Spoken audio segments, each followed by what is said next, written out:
So we're doing the Parsha podcast, and we have a new format. It's Dad, deep and deeper. We're trying to go a little bit deeper beyond the simple understanding of the Torah to try to get a little peek behind the curtains, beneath the veneer, behind the facade, in the subtext of the Parsha.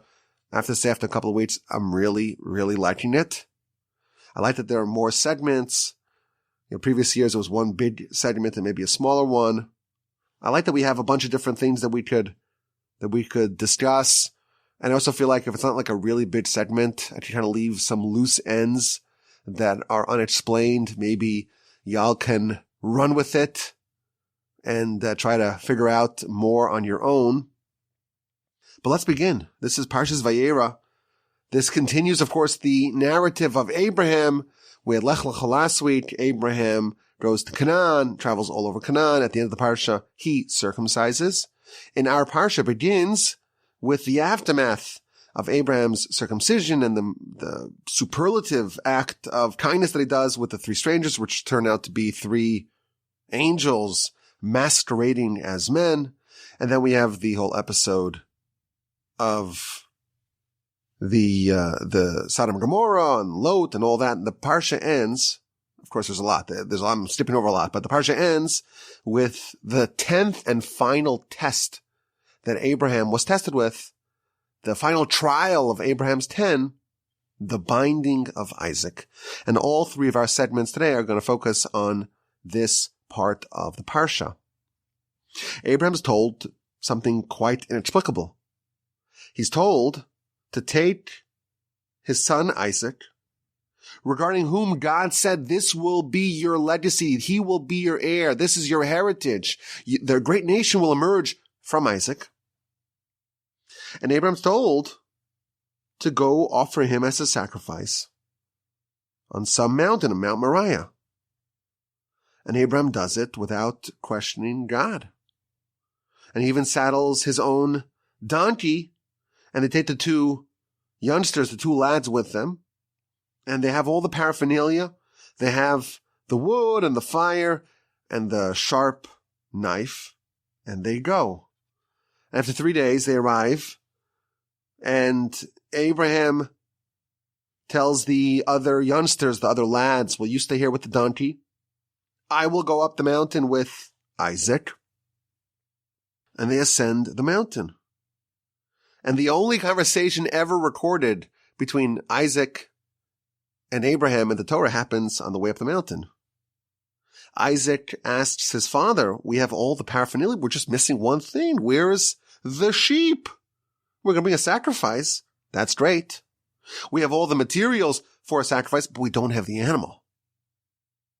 And Abraham reveals to him you would imagine what would be very disappointing news. Well, actually, my son, you're going to be instead of the sheep. And nevertheless, they ascend together. So even though this is always portrayed in Scripture as a great test of Abraham's faith, in truth, it also demonstrates the greatness of Isaac. They arrive at the top of the mountain. This, of course, is Mount Moriah, also known as Temple Mount, where the first temple, the second temple, and please God, the third temple, may it be built speedily in our days, will be built in Jerusalem. Abraham constructs an altar. Abraham organizes the wood, and Isaac is bound atop the altar. And Abraham is about to do it.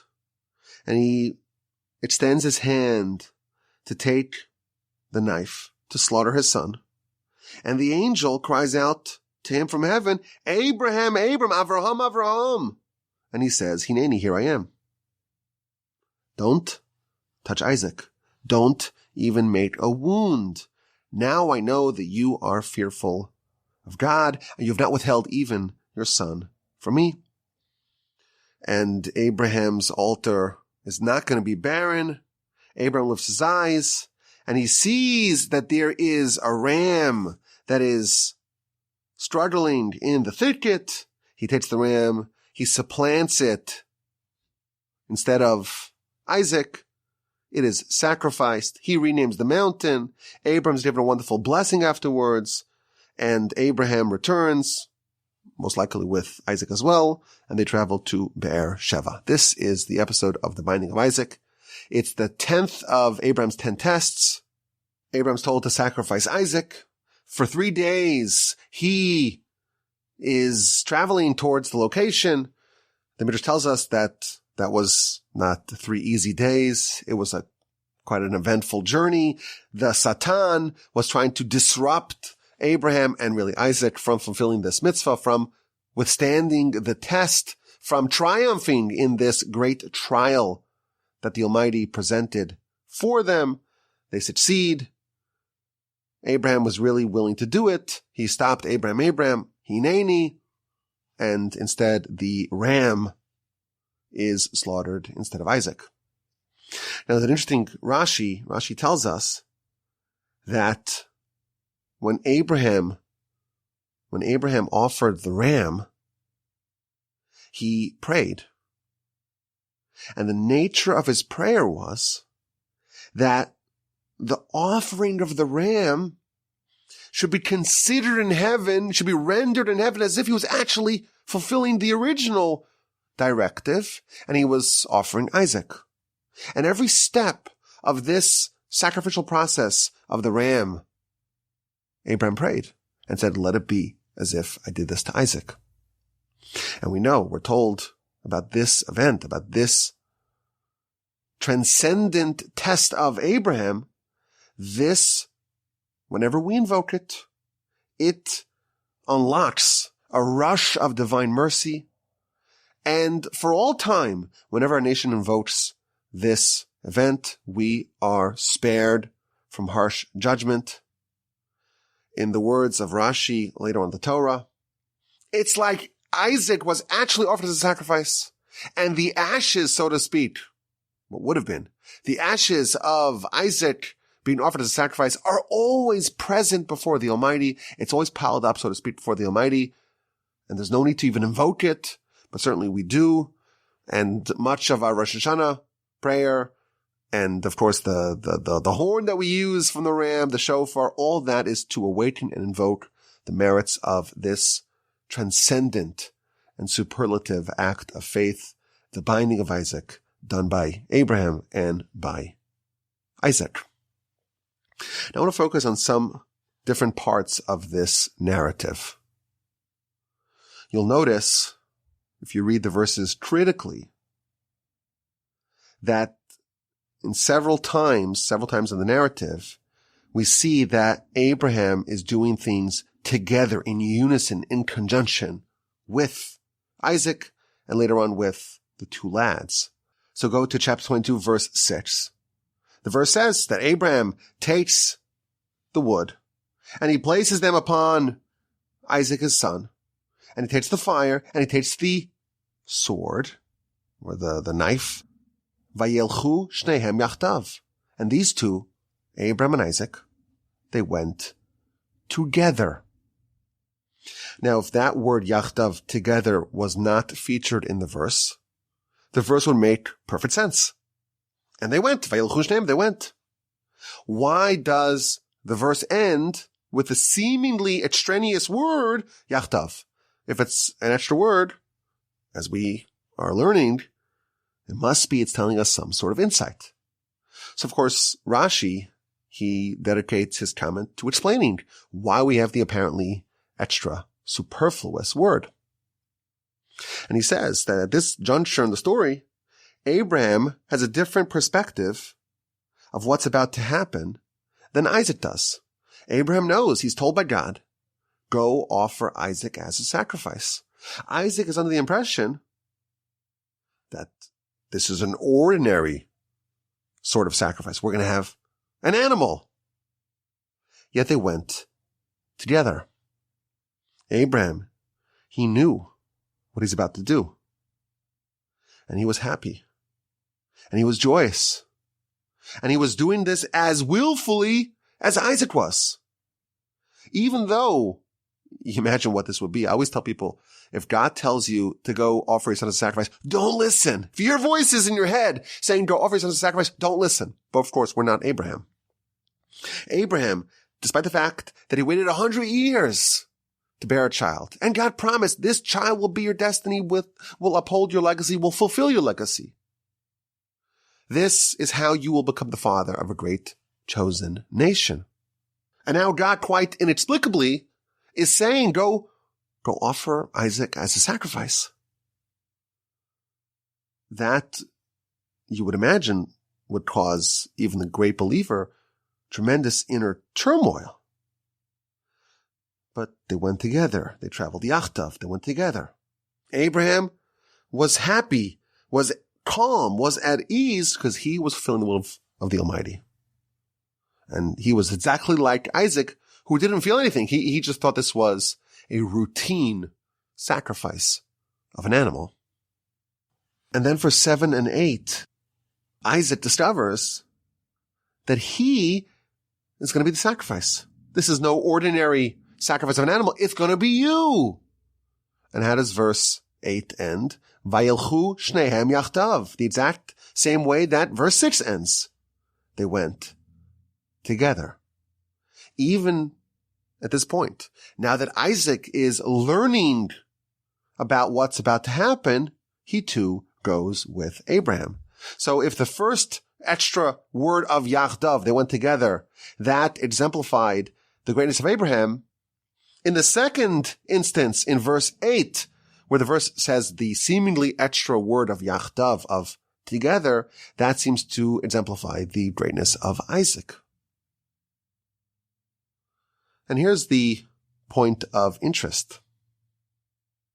At the very end of the story, this is verse 19, we have apparently a third instance where the word yachdav, together, is featured in the verse. Abraham goes back to the lads, and they traveled yachdav, together, to Beersheba. This is a third instance where the word yachdav, together, could have been omitted. And unlike the first two instances, Rashi doesn't offer any commentary. Rashi doesn't explain what the lesson of this extra word yachdav is. What's the lesson here? Rashi established in verse 6 and verse 8 of chapter 22 that when we are told about people walking together, yachdav, when it could have just said that they walked, the extra word yachdav, together, tells us something of note, that they were of similar mind, they were of similar disposition, their sentiments, their temperament was the same. Abraham, he knew he was going to sacrifice Isaac, and he went with the same temperament to Isaac. Oh, and Isaac discovers it, then he too is calm and willfully going with this project like Abraham. But then once it's all done, Abraham returns to the two lads. Rashi tells us that is Ishmael and Eliezer, and they go home. Vayakumu vayelchu yachtav. They got up and they went together. What is the lesson of the third instance of the apparent extra word of yachtav? This is the answer that I suggested to my study partner on Sunday about this question. And it turns out I'm not the first one to think of it. Apparently it's a well-developed idea. Some other people have come up with it. But I told him, so listen, I came up with myself. I'm claiming it as my own. So this is my idea. So maybe other people have said it as well. Okay. Abraham. He reached the apotheosis, the peak, the pinnacle, the acme of what any human has ever reached. And we'll talk more about this in a little bit. But Abraham triumphed on level 10 of the 10 trials of Abraham. He's building a certain spiritual edifice that will endure forever. He succeeded in a test that will bestow mercy and exculpation for his descendants forever. He reached a level where the angels almost viewed him as a peer, maybe even as a superior. Abraham just did some transcendental spiritual experience. And he comes back down, and who does he see? He sees Ishmael, son of Hagar, known for his marksmanship. He's a great shot with the bow and arrow. And Eliezer, a slave. You would imagine Abraham is like an angel walking, and he sees these two punks. He sees these two people, and Abraham would just be on a different level. And he wouldn't be able to associate with them. He would look down at them and say, I'm not going to walk with you. We're not going to be together in tandem. I'm like an angel, and you're just a lowly human. But Abraham, notwithstanding his transcendent spiritual experience and what he accomplished, and the angels and the prophecy and the 10th trial and the incredible achievements, the spiritual achievements of the binding of Isaac, he didn't flaunt that. He was still able to engage with simpletons, with lay people, with a slave, with Ishmael. He was able to walk with them, to be immersed amongst them, to be, as there's a term for this in the Talmud, me'urav v'mabrius. He's mixed in with humanity. The idea of someone being on an ivory tower, towering above everyone else, and then when they get together, a great person, they look down at the smaller people. That is not the quality of our greats. That's Bilam. Bilam is one who says, I cannot speak to someone who is of a lower rank. I need to have only the higher officials, only the higher ministers. That is the way of Bilam. The way of Abraham? Who is he dealing with in the Parsha? The 3 travelers who appear to be idolaters. God appears to him, and Abraham tells God, I'm sorry, I have to do this kindness with these 3 idolaters. And he's bestowing so much honor to them. And he's working so hard, running so hard, notwithstanding his very advanced age, how hot it is outside, the fact that he's a few days removed from his circumcision. Abraham is someone who, notwithstanding his great spiritual accomplishments, feats, and stature, he doesn't lord over others. He's able to engage with others. And even after reaching the absolute top, on the mountaintop, on Mount Moriah, with the binding of Isaac, he's able to go yachdav, together, with these 2 simpletons. I think this is a very beautiful idea. When we achieve great heights in our spiritual pursuits, there is a great risk of having haughtiness, of having arrogance, of having hubris, of feeling superior, of lording over other people. And that's not the way of Abraham. That's the way of Bilam.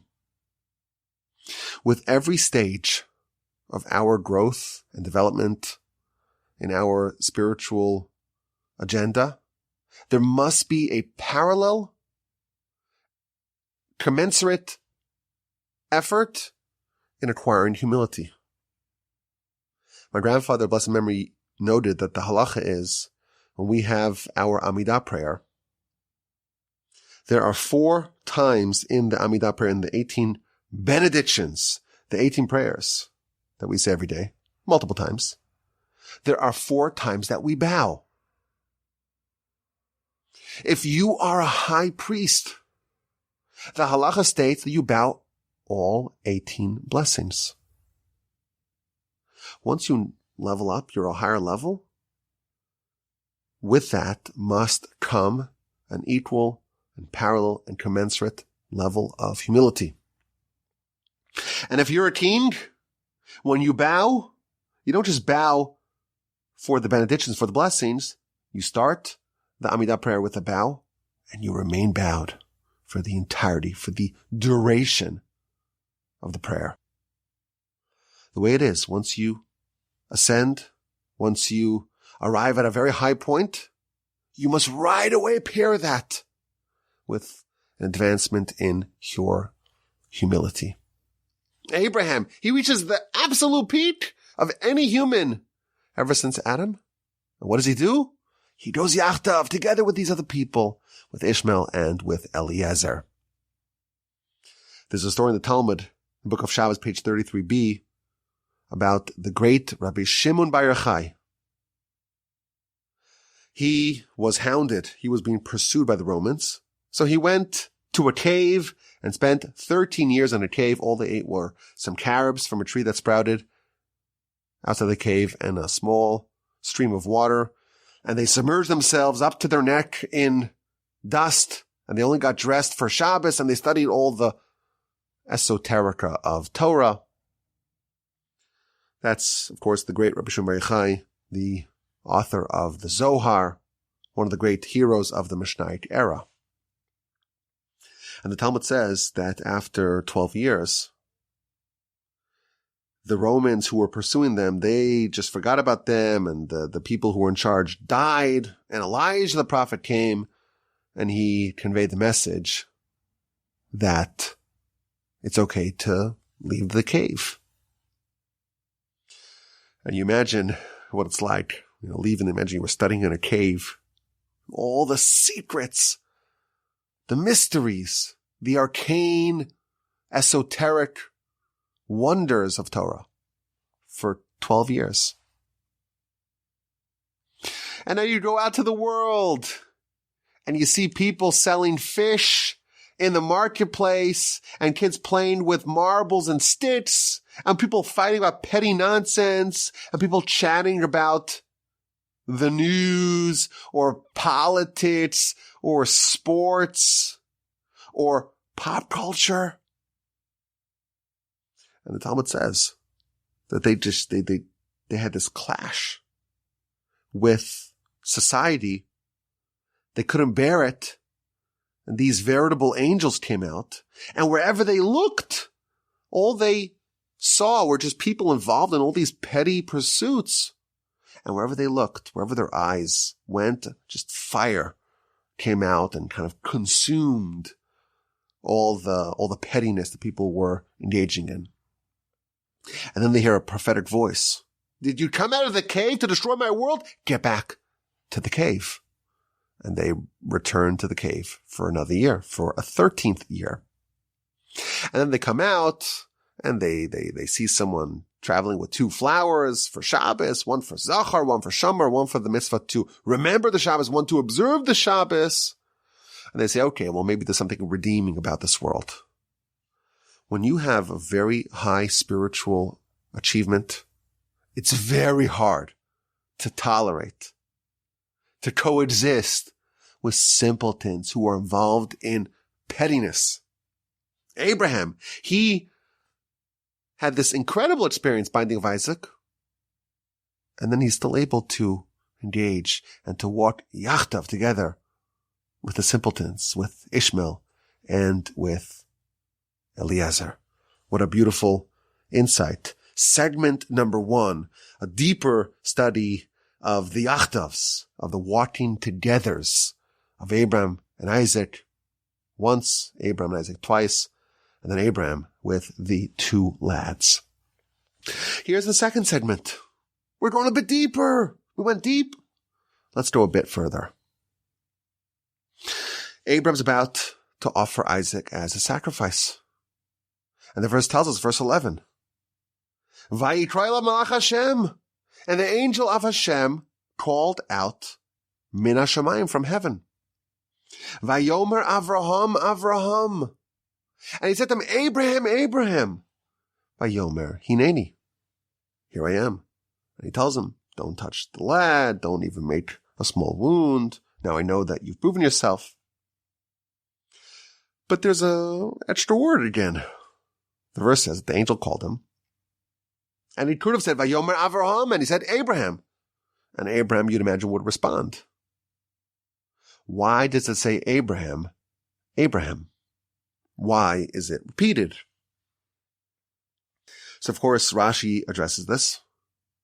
And Rashi says that this is a term of endearment. Whenever God or an angel of God doubles the name of a person, that's a sign that heaven really, really likes you.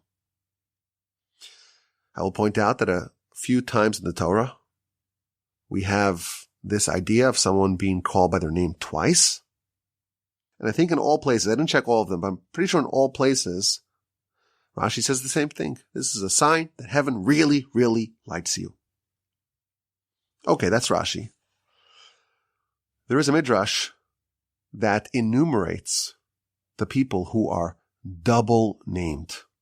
So besides for Abraham, we have Jacob, chapter 46 of Genesis. When Jacob's about to go down to Egypt, the verse says that God called out to him, Yaakov, Yaakov, Jacob, Jacob.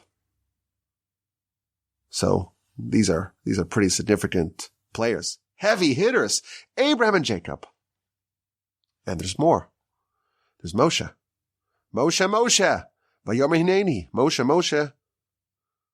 The great leader of our nation.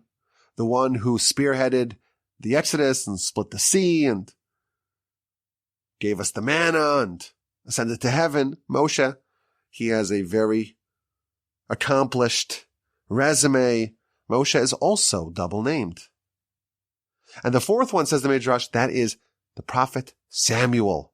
So this is not in the Torah. This is later on in Jewish history. We have the book of Joshua and Judges, and then this book of Samuel. Samuel is the one who coronates the first kings of the nation, Saul first, and then David.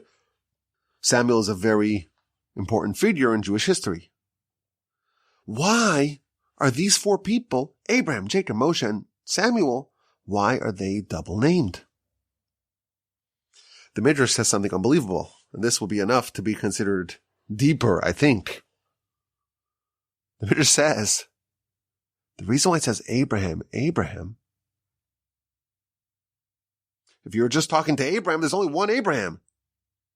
So just say Abraham. Says the Midrash that, actually no, there's not only one Abraham. There are two Abrahams. Because in every generation, says the Midrash, there's at least one person who is the Abraham of that generation. And when the angel of God is calling out to Abraham, he's not just addressing the ancient Abraham, our patriarch who lived 3,700 or so years ago. He's also talking to whoever's the Abraham of the current generation. There's going to be someone in every generation that has to undergo some sort of similar process to Abraham. They have a similar profile to Abraham. They have a similar narrative and storyline to Abraham. And they're going to have to overcome some tests in a way similar, in a way that resembles Abraham. And the angel, says the Midrash, is reaching out to that Abraham as well. And the verse says, Abraham, not just Abraham, the original one, 1.0, but all the Abrahams throughout all the generations, because in every generation, there's at least one Abraham. And there's one Abraham, and there's one Jacob, and there's one Moshe, and there's one Samuel. That Midrash is just so amazing, so mind-blowing, so profound. And I think if we were to study this further, we would have to say, okay, let's look at the instance in which Abraham is double named, and Jacob is double named, and Moshe is double named, and Shmuel, Samuel is double named, and see exactly in which area of these four luminaries is life you have their double name. Because if you are the Abraham, Jacob, Moshe, and Samuel of the generation, first of all, I appreciate your listening to the podcast. It's an honor. But it's interesting, I would imagine, to pursue that strand of this midrash. Why specifically over here is Abraham double named? But I think there's a different answer as to why there is this double name. So if Rashi tells us it's a term of endearment, the midrash says, well, it's talking to more than one Abraham. There's a different answer. This is a very, very powerful idea. When this narrative begins, Abram's told, go take your son, your only son, one that you love. Take Isaac and offer him as a sacrifice on Mount Moriah. Rashi notes, again, there's an extra word. God doesn't say, take your son, your only son, etc. God says, take, please. Kach na, please. God is pleading with Abraham to do this. Why is God pleading with Abraham? So Rashi's question is intriguing. The answer is just baffling. God is pleading with Abraham, please, please, please overcome, triumph in this test, in the final test of the 10 tests of Abraham, so that they don't say, we don't know who they is, so that they don't say that the previous 9 did not have any substance. If Abraham failed in test number 10,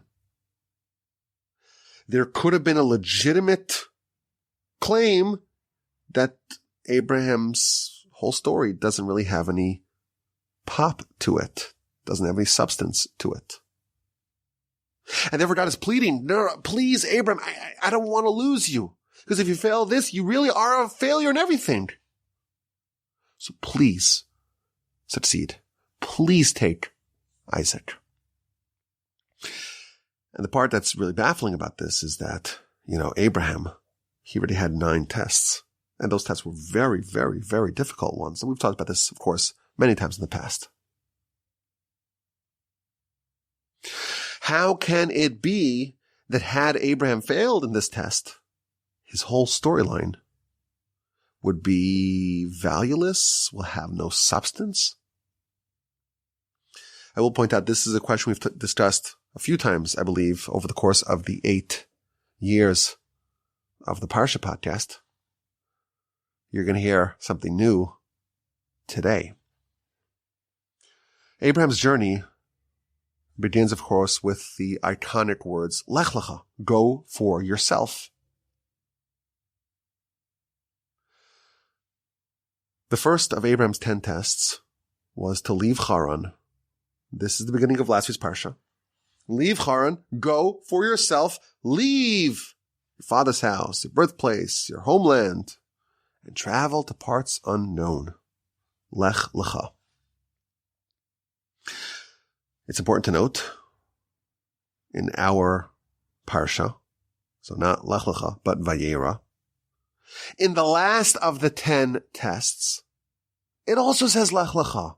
Verse 2, God tells Abraham, take Isaac, take your son, your only son, the one that you love, take Isaac, velech lecha, and go for yourself to Mount Moriah, offer him as a sacrifice upon the mountain. So Abraham's 10 tests are bookended with the words Lech lecha. Now the word Lech lecha, just in Hebrew, it translates as go lecha, which means to or towards yourself. You look at Rashi in the beginning of last week's Parsha, Lech lecha. Rashi explains that the word Lech lecha is go for yourself, for your benefit, for your pleasure. I'm telling you to leave Haran. Don't think that that's to your detriment. Oh no, it's Lech lecha for your benefit. Go for yourself.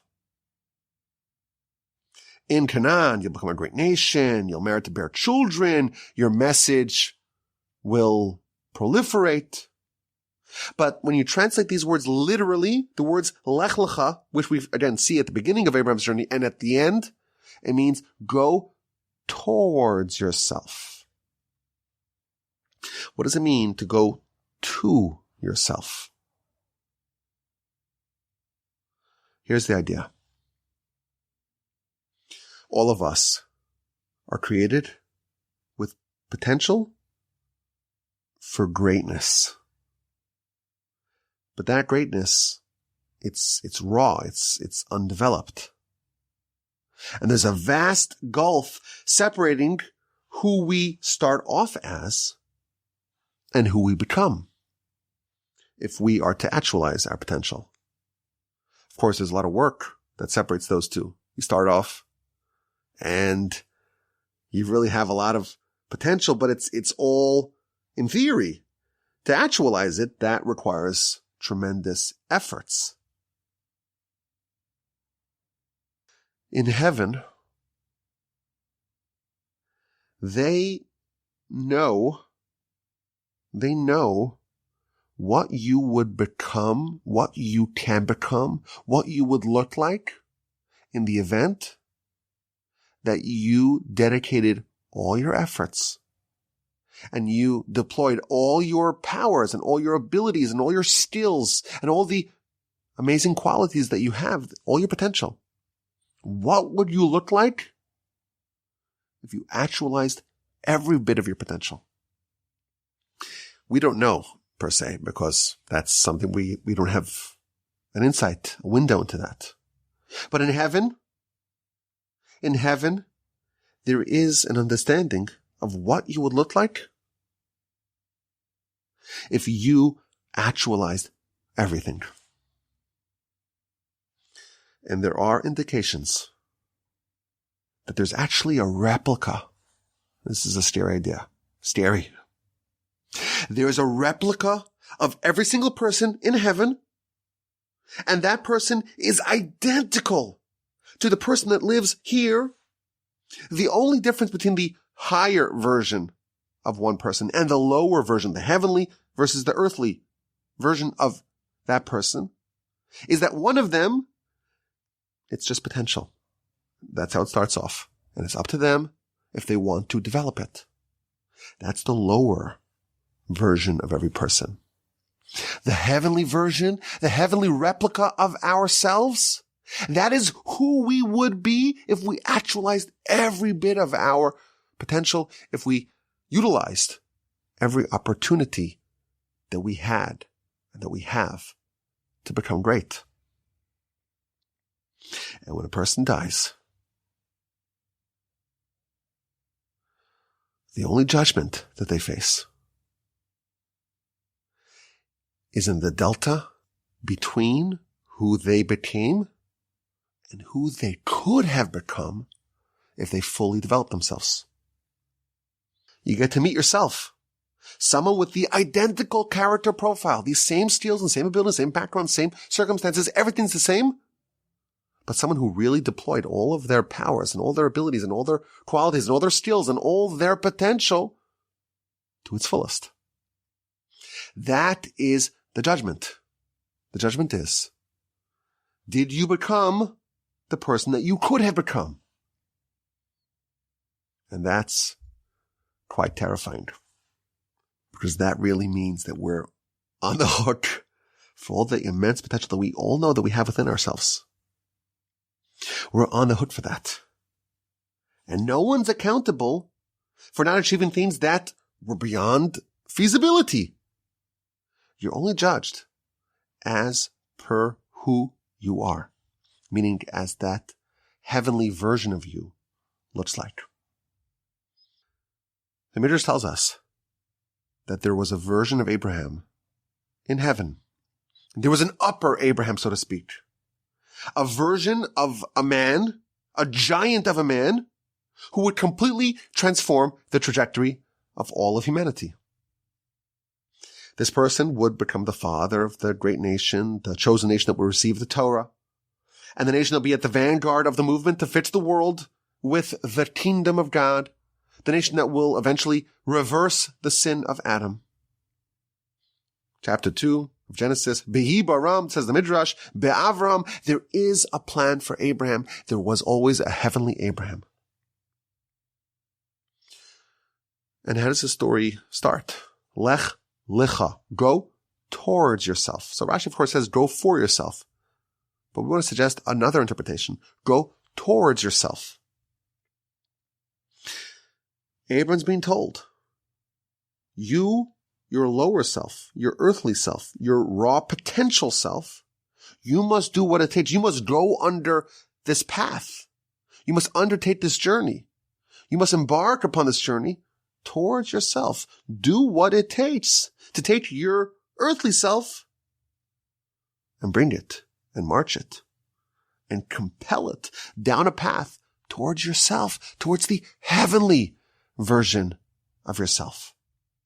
That's what Abram was told. That's how his journey began. And there was a test, and there was a second test, and there was a third test. And these are all elements of Abraham's transformation from who he started off as to who he eventually became. After 62 years, Abraham is still being told, Lech lecha, go towards yourself. You haven't quite reached the point where you are a match with your heavenly self. And you know what? If you don't succeed to a certain extent, all the previous 9 tests, it's immaterial. God says, Abraham, please, kachna, please don't fail. Because yes, you got a certain degree of progress towards the journey, but ultimately the journey was lech lecha, go towards yourself. Go towards that heavenly Abraham that's going to change everything. That version of you, that replica of you in heaven, that's this transformative personality. Go towards yourself. And if you don't arrive, you have not gotten towards yourself, and therefore, to a certain extent, you failed. Abraham doesn't fail. He succeeds. He triumphs in this test. And what does the angel tell him? Avraham, Avraham, Abraham, Abraham. Both Abrahams are next to each other. The Abraham in heaven, that perfect, idealized version of yourself, and who you are, the earthly Abraham, they've now joined. The lower Abraham and the upper Abraham are a match, are perfect matches of each other. Abraham completely went towards himself. And now he arrived at himself. His earthly self and the heavenly self are one and the same. This is a really powerful idea. It's powerful because, and we've talked about this in the past as well, the commandment to go lech lecha, the Zohar says, we've spoken about this, did a whole podcast on this a few years ago. That commandment is given to every single person. It's a universal directive broadcast to every single individual in the world. Lech lecha, go towards yourself. There is a version of yourself. There's an idealized version of yourself. There's a version of you, of me. It's a terrifying thing. There's Yaakov Walby that really utilized, this is scary to say, utilized all his talents and all his potential and all his abilities. And that person is different than the current version here in the Torch Center talking to y'all. It's a scary thing. Because when you arrive in heaven, that's who you're going to meet. And all of judgment is wrapped into that. All of judgment. Look at what you could have become. And again, this is not someone else. This is you. This is me. This is a scary point. Because we all know that we're capable of so much more. In my notes, I wrote about this idea. I said, this is weapons grade. This is a powerful, powerful insight. I'll tell you, as I mentioned in the past, I'm writing a book about this subject, how to develop your potential, how to discover your life mission, how to actualize yourself. And the past 2 weeks I've been debating, with this whole insight of Abraham. I'm debating where to put this in the book. On one hand, I think I want to lead with it. This should be the introduction. This is the beginning. Because this is what we're trying to do. Figure out what our potential is and figure out how do we actualize it. But I'm worried it's a little too powerful. I don't know what I'm going to do. We're going to have to decide about this. There is a prayer that we say. It's a custom to say a prayer at the end of the Amidah prayer.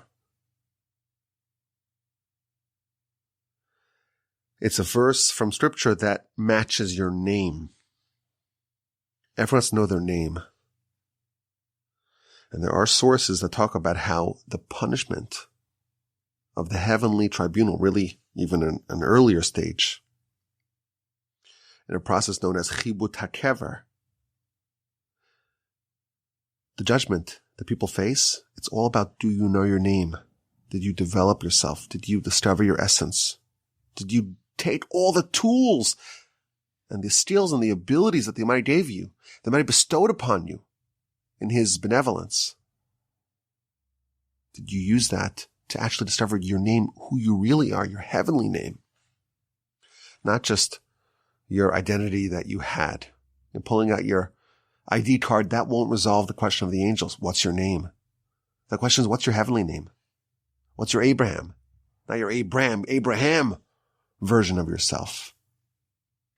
This is a powerful idea. And it's a scary idea. It's a terrifying idea. But it's also, I think, a bit reassuring. It's a bit comforting. Because there's nothing that you will be expected to do that you're not able to do. The only things that you are held accountable for are the things that you are eminently capable of. And of course, we all know the reason why it's terrifying, because we all know we're eminently capable of a lot more than what we're currently doing. We all know that. And that's why it's scary.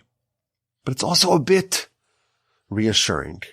And again, this is deep and deeper. This is not coddle and coddler. So this is not coddling, not for me either. I'll tell you, this past 2 weeks I've been thinking about this idea. It's not a pleasant thought, but it might be a very productive thought, because we all have greatness within us. And it's our job to match our Abraham to Abraham, our Yaakov to Yaakov, our Moshe to Moshe, our Samuel to Samuel, or whatever our name is. Put your name in it. Put your name and say, this is a directive to you. There's a version of you. Again, you, not someone else. You in heaven. And you will get to meet you in heaven. But it may look very differently than how you here looked like. There's a long journey of Lech Lecha, of going towards yourself, of taking the raw potential and actualizing it to its fullest. Okay, we're already very deep into this podcast, and the third segment, it's the deepest of them all. We'll do it quickly. A, because it's at the end of the podcast, and only the diehards are left. And B, because it's so mysterious. It's so deep. I don't profess to understand it. But of course, that never really stopped me. Let's go. Abraham was going to offer Isaac as a sacrifice.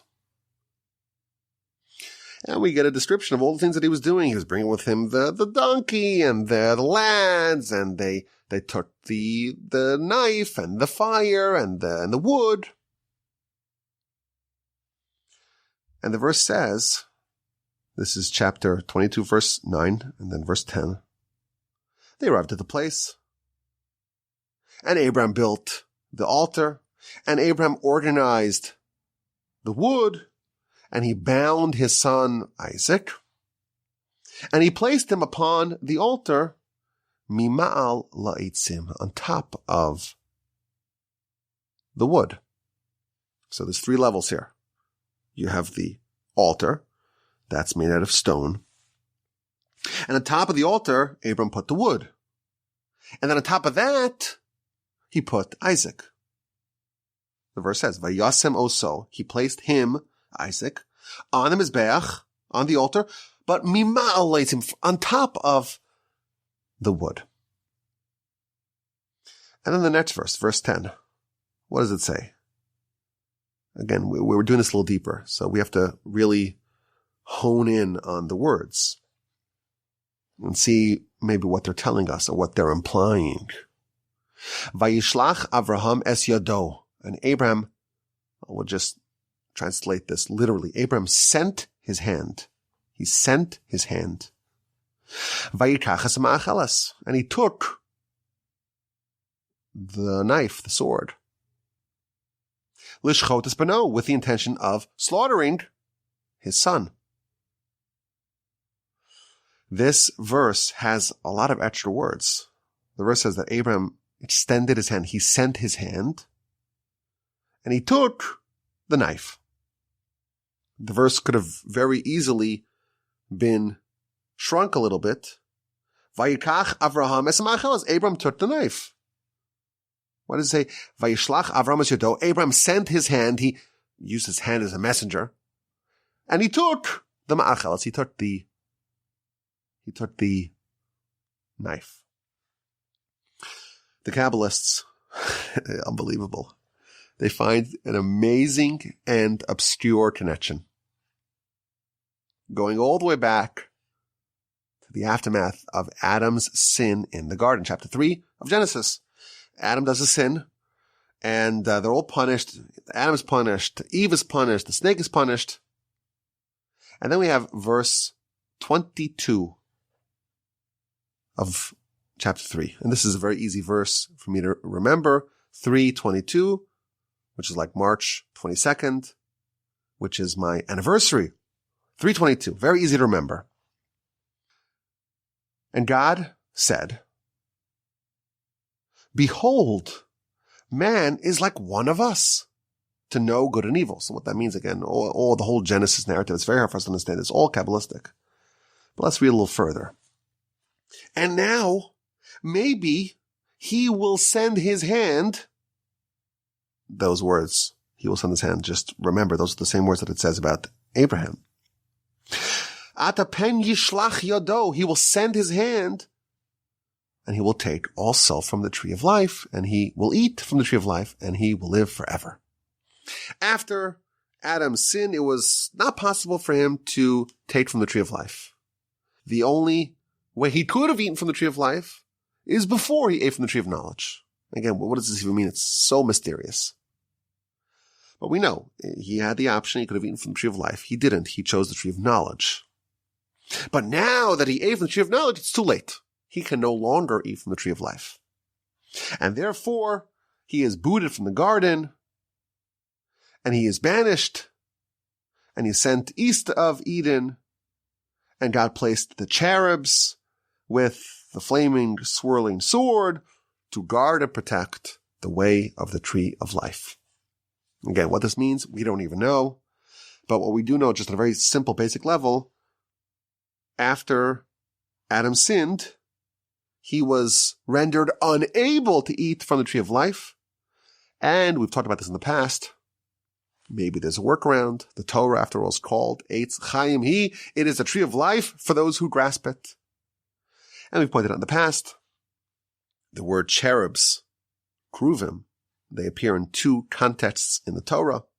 Here we have the cherubs are like the angels guarding the path of the tree of life. And of course, the cherubs appear atop the ark, the Aron, in the Mishkan, in the tabernacle.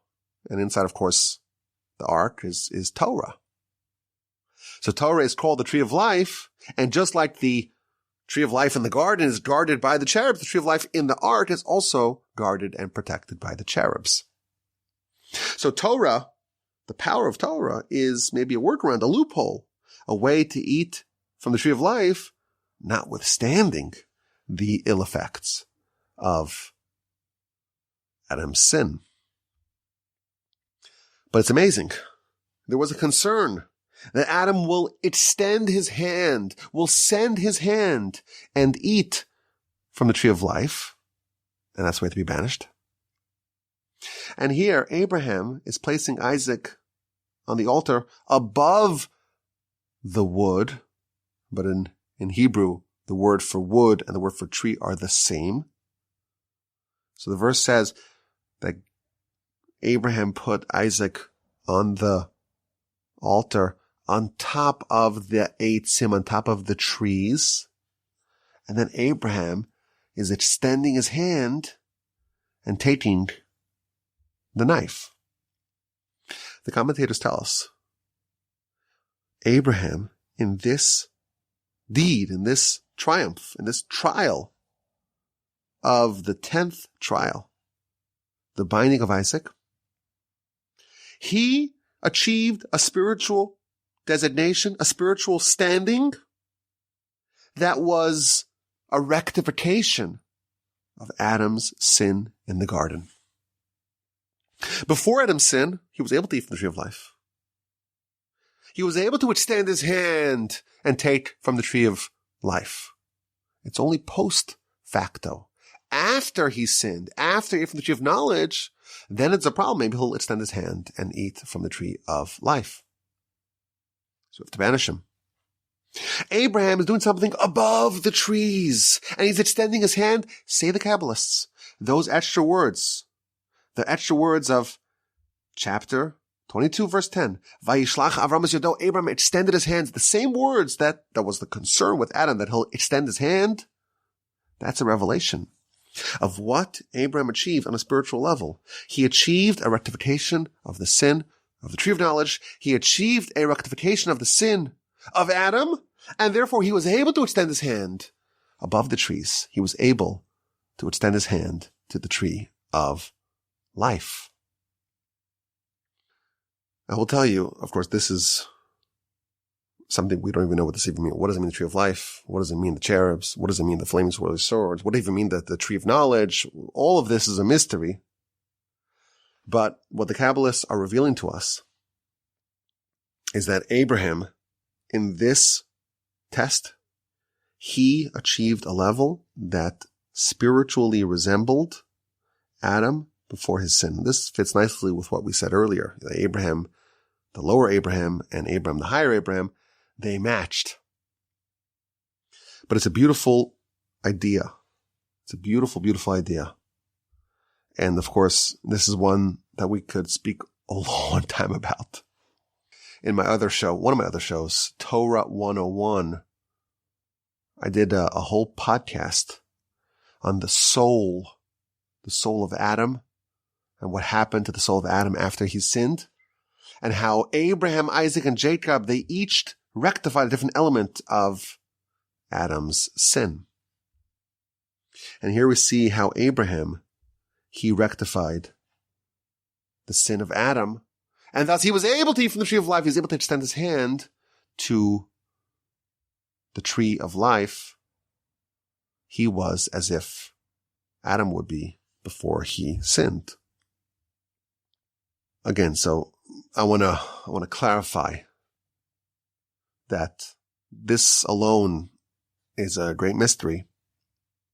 But I want to kind of talk a little bit more. And I know we're going overtime. I try to keep this. I was hoping this year to do we'll do it short. We'll do 20 minutes, maybe 30 minutes. Too much work to have y'all listen so long and have me record so long. How much can you really listen to this one Walby guy? Now we're way over an hour already. Okay, so I apologize. But just a little bit, what exactly is so powerful with Abraham's triumph in this test?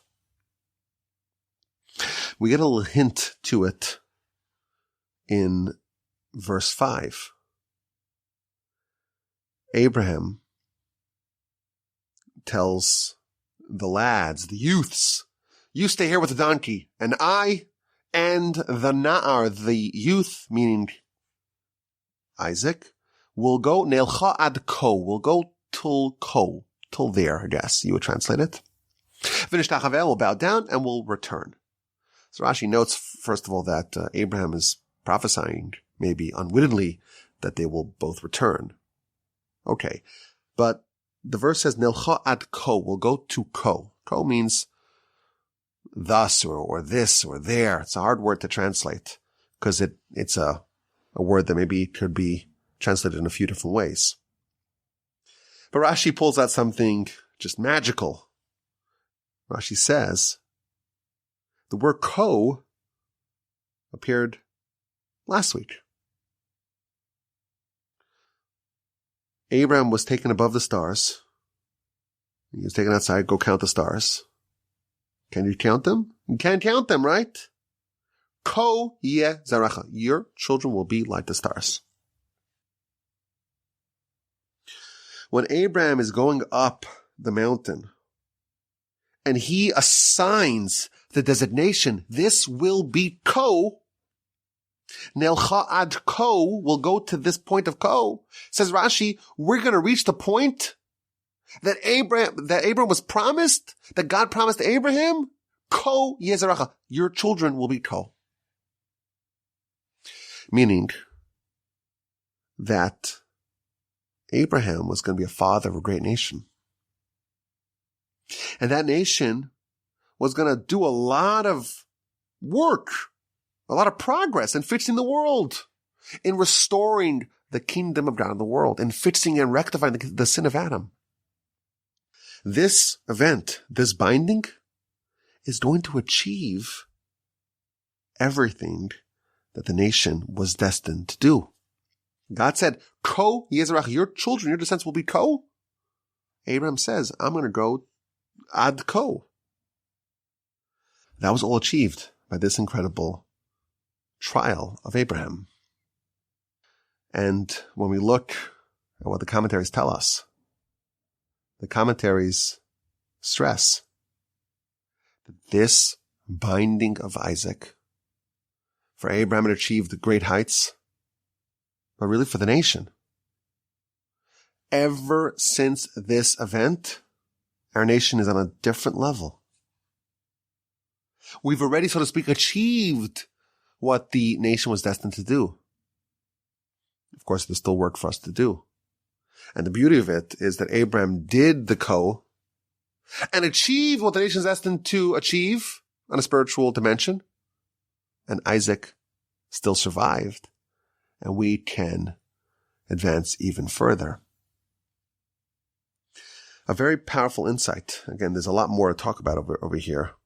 And of course, this really gets into territory that's even deeper than than year 8 of the Parsha podcast.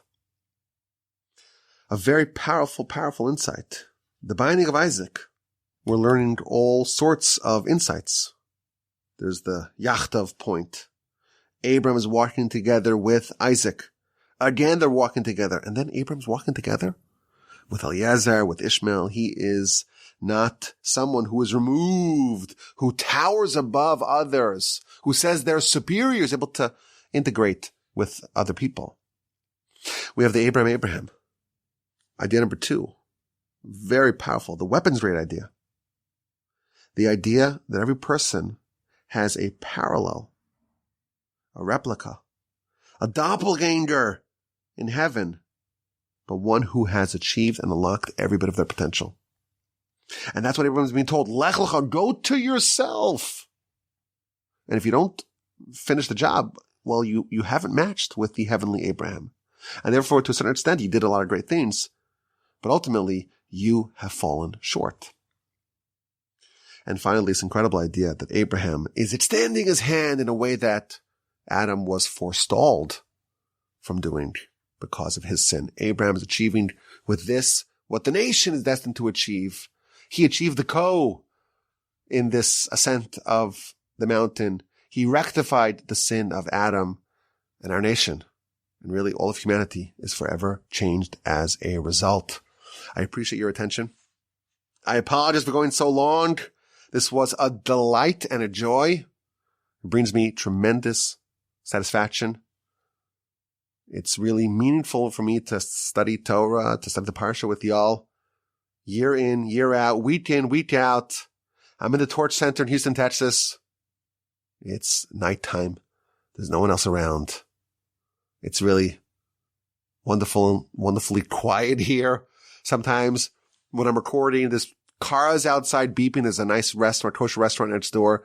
So, for some reason, people love to beep outside when I'm recording. Oh, Walby's recording. I see it by the microphone. Let's go make a salvo of beeps. It's all quiet here. This was a delight. Hope you enjoyed it as much as I did. And of course, my email address is rabbiwalby@gmail.com. Have a great day. Have a wonderful week. Have a terrific Shabbos upcoming. And please God, with the help of the Almighty, we will once again talk next week.